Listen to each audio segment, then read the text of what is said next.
It's that time again, Our Town Live, where friends, family, people you know, and others you'd rather not know share with us their unique bits of wisdom. And now, here's Herb, your host, for another show.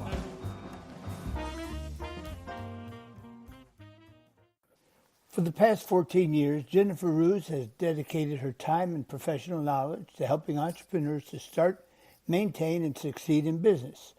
Rose Consulting Corp was created as a labor of love, the love of business, of entrepreneurship, and of a partnership. Rose Consulting Corp is a Georgia-based company that provides business plan creation and review, online and offline marketing, marketing plan creation and review, accounting, bookkeeping, financial analysis, operations, and business consulting. Their staff has over 100 years of successful entrepreneurial experience. Rose Consulting Corp prides itself on providing quality, investor-ready documentation. They take it even one step farther and make sure you as the client understands how to effectively present these documents, whether they're being prepared for internal use or outside investors. They also provide full loan SBA packages. During her tenure with Rose Consulting Corp, Jennifer's team has had the opportunity to help and continue to help over 1,400 businesses around the world and intends to continue that path. Without further ado, Jennifer from Rose Consulting Corporation. What exactly does your business do? So we're a full-service business marketing and technology consulting firm. So we do everything from business plan creation review, operations, feasibility studies, accounting service, management consulting, even corporate expansion. So we actually do full build-outs for expanding to new locations, SBA packaging, we do full marketing and branding, website design, logo design, social media, viral marketing, but also all of the print and true marketing and branding opportunities. And we also do technology solutions, including custom CRM and ERP systems and outsourced CIO and CTO services. That's a mouthful. Tell me what you think. What do you think is the most important aspect of what you do for, let's call it, a new company to begin with? Well, I mean, the very, very first thing that's the most important piece is the business plan itself. And that is understanding where they're going to take the business and having a blueprint to create and to launch and succeed. And that includes, within that business plan, is understanding what their mission is, understanding their financial obligations, understanding their potential for growth, what their market is, who their industry, what's their target market, who their competitors are, and how they position themselves within in that space. What were the things that most surprised you along the way, from just having an idea to the current company to really succeeding? Well, actually, I haven't done a lot of different things. I've worked for a lot of different organizations, Okay. but I've actually progressed in the same fields throughout those organizations. So each time I moved from in the corporate world, I moved up into a different role within an organization.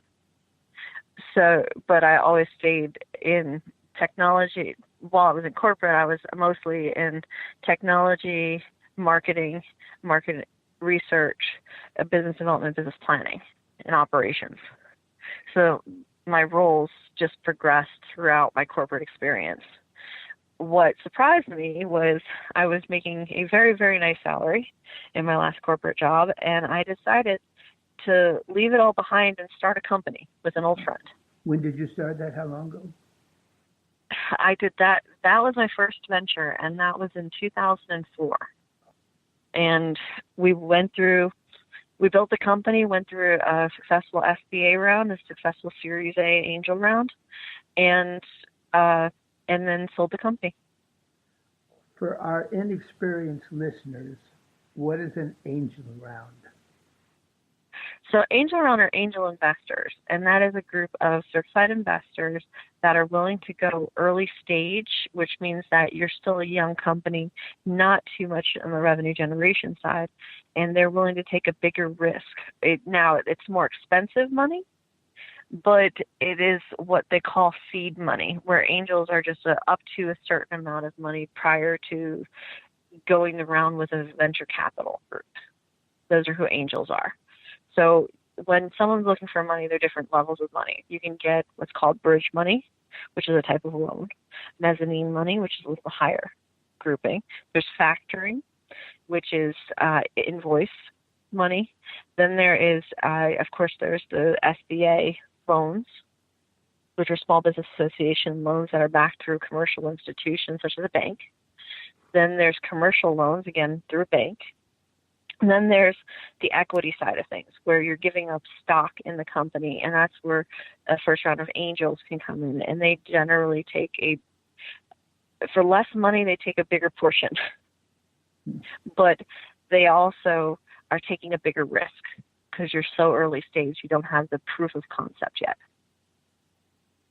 What lessons do you think is most important for a new entrepreneur to learn, and why is it so important? One of the biggest lessons is a lot of brand new entrepreneurs come in believing that, well, a couple different things. One is that they know what their product and service does. The reality is, you may think you know, but it's not about what you know, it's about what your customers think you know. So it's going out there and making sure that the customer base understands what the product and service is, or at least what their perception of it is, because that's going to help you define what market you're going into and how to grow your business. The second thing, understand your target market. And I don't just mean the demographics. I mean the psychographics, the life cycle of where your client is, who they are, what they pay attention to. Because at the end of the day, it's not about the buzzwords of what the newest marketing piece is. It's about understanding who you are trying to get for your return on investment. And then the third thing I would have to say in succeeding in business, in understanding, is that there is a myth and there's a reality to entrepreneurship. Some people who are going into the reality of entrepreneurship believe that you make your own schedule. You're right, you do, but now you're going to work 24/7. And you are the janitor and the CEO at the same time. It's not all as glorious as it sounds, but it's a great roller coaster ride if you get on it. What is the factor that most contributed to your success as you stepped up the ladder? Tenacity, and I am a true entrepreneur. And what that means is that I'm also, for lack of a better term, a gambler. I don't mind, like, I could make $1 million or lose $1 million. To me, I know I can make it again tomorrow. Entrepreneurship, you have to be fearless. And the reality is you can't be worried about not having enough. You have to put it all on the line, and I'm willing to do that. When was the hardest of all times in your startup journey, and why, and what helped you with it? So during with this company, and Sterling Rose is actually about to have its 5th anniversary in 2 weeks. So my current company, I actually started in 2014. At the time it was my husband, now my ex-husband, but he named the company after my favorite flower, which is the Sterling Rose. So he's the one who came up with the name. And we started on Valentine's Day in 2014. So this year, Valentine's Day, will be our 5th anniversary for Rose Consulting Corp. We've made it over the small business hump.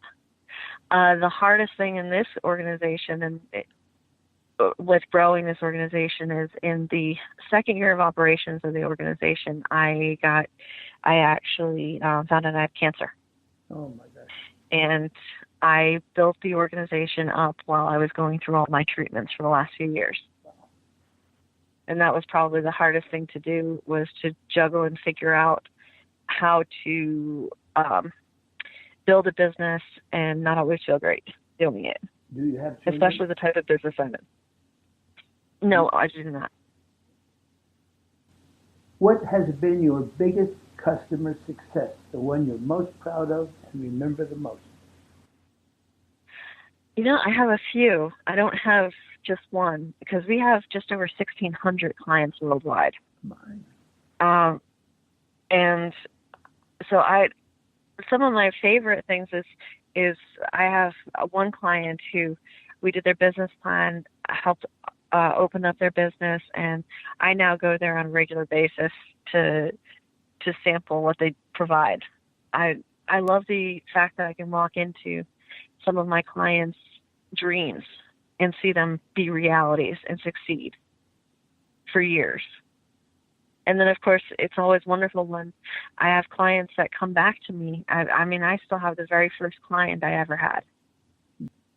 So it really depends, especially because my clients are in so many different verticals and do so many different things, from one-off projects to things that are going to change their lives forever. I'm 20 years old. I just graduated high school with superb grades.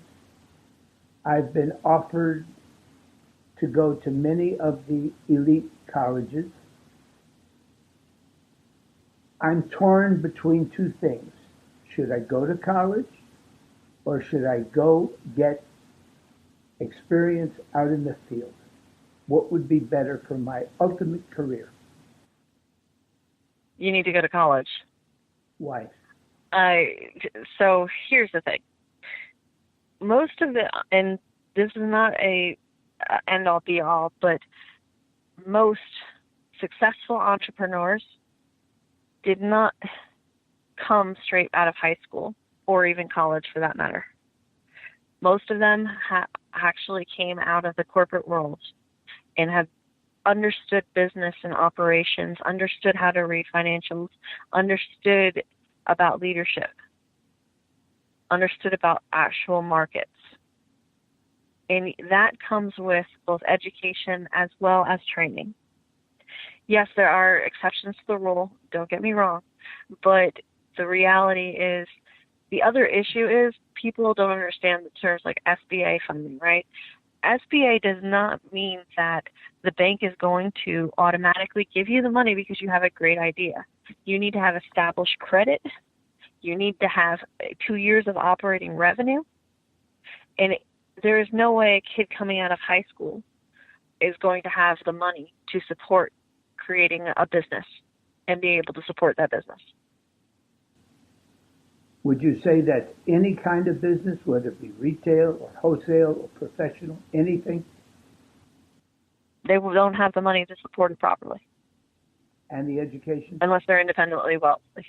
And the education, same thing for everything we Correct. talked about. Yeah, and the education, same thing. Because there are, even if you open a business online, right, it doesn't matter. You still need to file 941 taxes, 944 taxes. You have to do quarterly taxes. You have your year end. The dates are different. So a lot of people don't even realize that, especially startup businesses, don't realize you don't file in April like you do your personal. You file in March. You have to understand the nuances of insurance. What is liability? What does C corporation mean from a tax implication versus that of an LLC versus that of an S corp? What does all of that stand for? How do I read a financial? How do I understand my margins? That's all very important stuff that you have to learn. Do you meet many business owners that have found you one way or another, either through the internet or word of mouth or what have you, that they need help, you know they need help, but they also don't have any of the basics. They just got there by dint of hard work? Yeah, I do. And that's part of the reason that we always include the consulting in what we do, because we're here to help train and help them understand how to run their business. At the end of the day, it's still their business. And most people who have great ideas don't have the specialty, but we do help them to surround themselves around the people who have the right specialties. If you need to start it all over again tomorrow, and you had just one thing to change or add or subtract, what would it be? So I'm in business, so it's fluid. It's always changing. in my organization. So